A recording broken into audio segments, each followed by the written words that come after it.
Hello all, welcome to our channel cinema symphony. Year top 10 మూవీస్కు సంబంధించిన list చేశాను. అది ఇంకా చూడకపోతే డిస్క్రిప్షన్లో లింక్ వదిలేస్తాను, చూడండి. ఇప్పుడు ఇయర్ నన్ను థియేటర్లో టార్చర్ చేసిన మూవీస్ గురించి ఒకసారి మాట్లాడదాం అనుకుంటున్నాను. అదే ఇయర్ నా దృష్టిలో వరస్ట్ మూవీస్ లిస్ట్ అనమాట. అంటే ఇది కేవలం నా ఒపీనియన్ మాత్రమే. ఈ వీడియో చూసి మీరు ఎవరైనా అబ్జెక్ట్ ఫీల్ అయినట్లయితే అక్కడే ఆపేయచ్చు. సో ఇది ప్యూర్లీ నా ఒపీనియన్ మాత్రమే. నన్ను థియేటర్లో టార్చర్ చేసిన మూవీస్ గురించి మాత్రమే నేను ఇక్కడ మాట్లాడుతున్నాను. ఇక నన్ను ఈ మూవీస్ టార్చర్ చేసిన రేంజ్ని బట్టి వీటికి ర్యాంకింగ్స్ ఇస్తున్నాను అనమాట, గమనించగలరు. ఇక నెంబర్ 5 ఇన్ ద లిస్ట్ దేవర.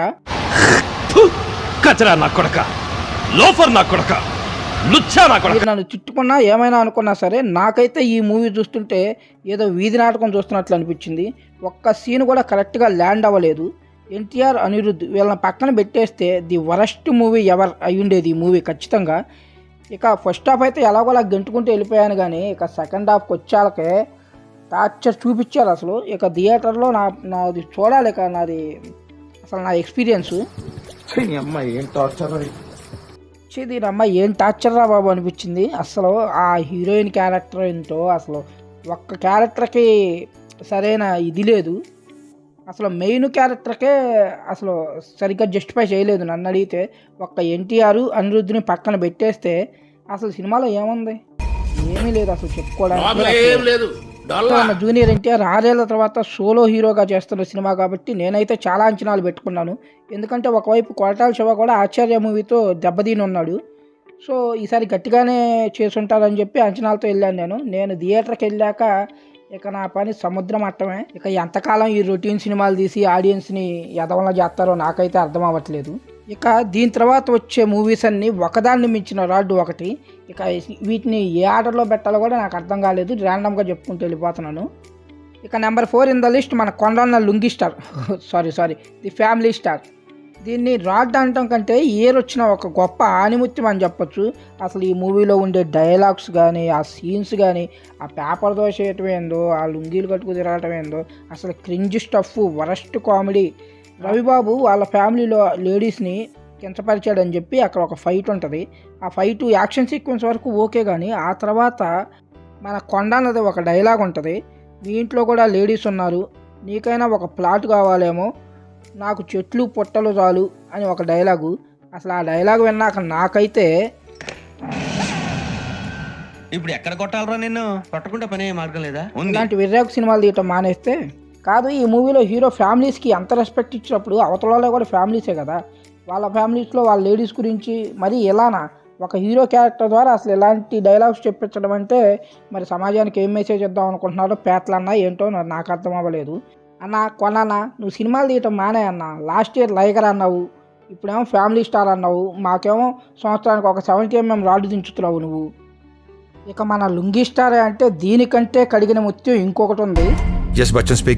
మా మంచి సినిమాలను చెడగొట్టేది మీరేనా? మీ సినిమాలు కూడా మేము చెడగొడతామని బాలీవుడ్ వాళ్ళకి ఒక సవాల్ ఇచ్చినట్లు హరీష్ శంకర్, మన రవణ కలిసి దించిన కంబైన్డ్ రాడ్.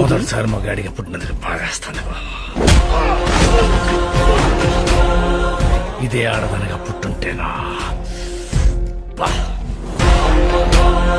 అసలు ఏంటిది? అసలు ఆ డైలాగ్స్ ఏంటి? ఒక మగోడుగా పుట్టినందుకు బాధ వేస్తుందంట. అసలు ఇలాంటి డైలాగ్స్ ఎలా రాస్తారు? వాటిని డైలాగ్స్ అంటారా? నాకు కూడా అనిపించింది మొదటిసారి ఈ సినిమా థియేటర్లో చూసినప్పుడు, అనవసరంగా సినిమాకి వచ్చాను రా అని. అంత దారుణంగా ఉంటాయి ఈ సినిమాలో డైలాగ్స్. ఇది ఒకటే కాదు, ఇలాంటి చాలా ఉన్నాయి, ఇంకా దాచాం కుప్పలుగా ఉన్నాయి సినిమాలు. అసలు ఈ మూవీ ఉంటుంది ఇండియాస్ బిగ్గెస్ట్ రైడ్ మీద తీసిన మూవీ, అది రీమేక్. కానీ ఈ మూవీలో రైడ్ ఎక్కడా కనిపించదు. అంతా హీరోయిన్ చుట్టూ తిరగటం, హీరోయిన్ అందాలు, హీరోయిన్ బాడీ పార్ట్స్, వాటి మీదే కాన్సన్ట్రేషన్. కానీ ఒక మంచి స్టోరీని మంచిగా చెప్దామనే ఇంటెన్షన్ ఎక్కడ హరీష్ శంకర్లో కనపడలేదు నాకు ఈ మూవీ చూస్తున్నంతసేపు. ఇక అసలు ఈ సినిమా మధ్యలో సాంగ్స్ ఉన్నాయా, లేకపోతే సాంగ్స్ మధ్యలో మూవీని ఇరికిచ్చారా కూడా నాకు అర్థం అవ్వలేదు. One of the worst writing in this year అనమాట ఈ మూవీ. ఇక రవితేజ గారు కనీసం ఎప్పటి నుంచైనా ఈ మాస్ మసాలా రొట్ట మూవీస్ వదిలేసి కాన్సెప్ట్ ఓరియంటెడ్ మూవీస్తో వస్తే బాగుంటుంది అనేది నా ఒపీనియను. ఎందుకంటే మంచి యాక్టరు ఇలా మాస్ మసాలా ఈ రొట్ట మూవీస్లో పడి, ఈ సాంగ్స్ ఐటమ్ సాంగ్స్ మీద పడి తన టాలెంట్ని వేస్ట్ చేసుకుంటున్నారని అయితే నాకు అనిపిస్తుంది. ఇక దీని తర్వాత దీని అమ్మమ్మ ఇంకోటి ఉంది, పుష్ప 2.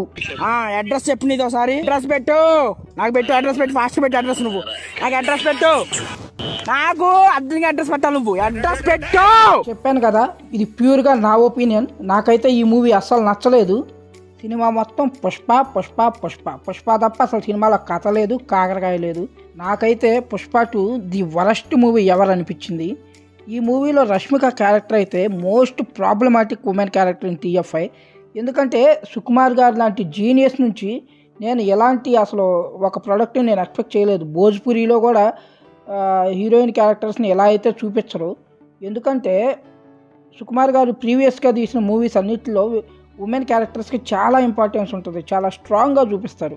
బట్ ఇక్కడ రష్మిక క్యారెక్టర్ చూస్తున్నంతసేపు అసలు చిరాకు వచ్చేసింది.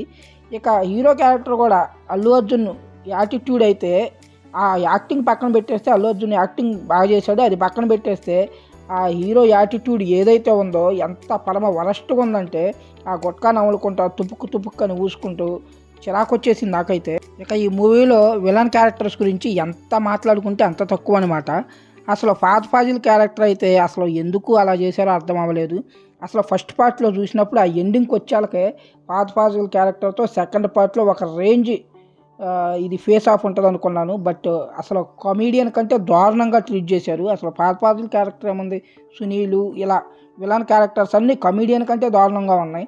ఇంకెందుకు అలాంటప్పుడు ఒక హీరోకి ఒక స్ట్రాంగ్ కాన్ఫ్లిక్ట్ ఇవ్వలేనప్పుడు ఇక సినిమాలో విలన్స్ ఉండి ఉపయోగం ఏముంది సుకుమార్ గారు?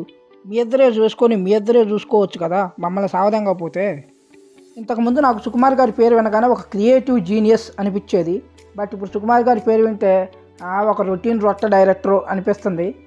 నాకైతే సుకుమార్ గారు అంటే ఇంతకుముందు చాలా రెస్పెక్ట్ ఉండేది, ఇప్పుడు అది చాలా తగ్గిపోయింది ఈ సినిమాతో. సుకుమార్ గారు, మీరు ఈ సినిమాతో మీ లాయల్ ఫ్యాన్ను కోల్పోయారండి, అది మాత్రం చెప్పగలను నేను. ఇక 2024కి సంబంధించిన రాడెస్ట్ movies, worst movies list complete అవ్వాలంటే ఈ మూవీ గురించి చెప్పుకోకుండా ఈ వరస్ట్ మూవీస్ లిస్ట్ చేస్తే ఆ లిస్టుకే అర్థం ఉండదు. అదే మన great Ustaad Ismart Shankar alias double smart. ఇది ఈ ఇయర్ వచ్చిన రాడ్ మూవీస్లోకి ఒక మాస్టర్ పీస్ అనే చెప్పాలి. ఇలాంటి ఒక మూవీ మళ్ళీ పూరి గారు కూడా తీయలేడు, ఎందుకు తీయలేడు? లైగర్ తర్వాత మళ్ళీ ఇలాంటి రాడ్ తీయలేడు అనుకున్నాం, దాన్ని మించిన రాడ్ తీశాడు కదా. నువ్వు ఇంతకు మించి దిగజారవన్న ప్రతిసారి యు ప్రూవ్ మీ రాంగ్. ఇంతకుముందు పూరి గారు అంటే మాస్ ఎలివేషన్ సీన్స్కి, హీరో క్యారెక్టరైజేషన్స్కి, క్యారెక్టర్స్ డిజైనింగ్కి పెట్టింది పేరు తోపు అనమాట. కానీ ఈ సినిమాలో పూరి గారు క్రియేట్ చేసిన క్యారెక్టర్స్ ఉంటాయి, ఒక్క క్యారెక్టర్కి కూడా అర్థం ఉండదు. Dumbest villain.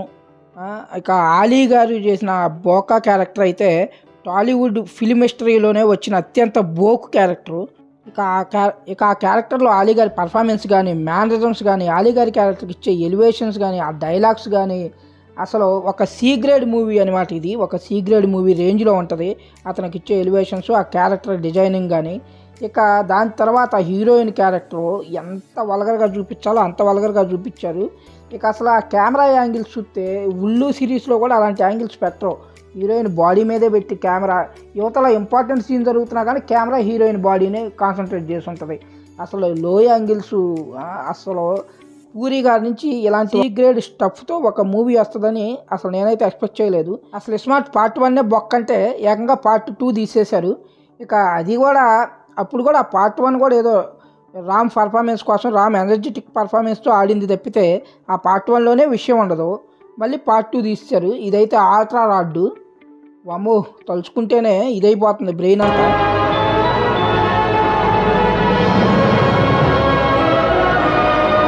దీనికంటే పూరి గారి సినిమాలు మానేయడం బెటర్. ఎందుకంటే పూరి గారు అంటే ఇండస్ట్రీలో ఒక మంచి పేరు ఉంది, ఆడియన్స్ కూడా ఒక సపరేట్ ఫ్యాన్ బేస్ ఉంది. అది మొత్తం కోల్పోయేలా ఉన్నారు ఇలాంటి చెత్త సినిమాలు తీసి.